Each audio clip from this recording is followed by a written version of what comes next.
Hi, I'm Brian Francis from Billy Beck III Personal Training and Performance Center.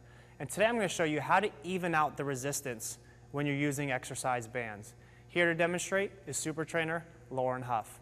Now, the first thing you need to realize is bands are a different form of resistance versus free weights and machines. What bands are referred to is called variable resistance, because the more you increase the tension on the band or the more path of motion that band travels, the harder the resistance gets. So the resistance changes. It's varied. That's why it's called variable resistance. When you're using free weights or machines, that resistance is constant. It's the same whether I'm here, here, or here. When I'm using a band, it's going to be much harder at the top than it is at the middle, as well as that bottom third. So when you're using bands and it feels uneven on one side versus the other, basically the main thing you need to do is make sure you're standing in the middle of the band or wherever it's anchored to. So what we're going to show first is what it should not look like. So Lauren's going to pick up the red band and we're going to do a lateral raise out to the side.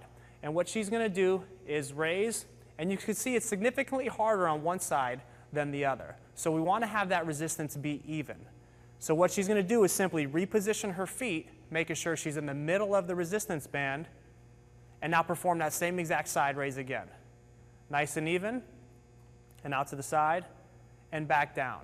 Now, if you want to challenge yourself a little bit more with resistance bands, what you can do is you can add a constant free weight, like a dumbbell, to the variable resistance of the resistance band. So what we're going to do is show you a bicep curl and how that would look. So what Lauren's going to do is keep that same band in her hands, pick up a pair of dumbbells, and perform that same curl. So now we're getting the resistance of the free weights as well as that variable resistance of the exercise band.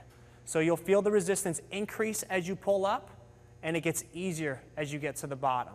Now what I want you to do is curl up fast and down slow. Curl up fast, down slow. With resistance bands, they have a tendency to want to pull down. So as you control that down phase, you'll make it a little bit more challenging. I'm Brian Francis, and this has been how to even out the resistance on resistance bands.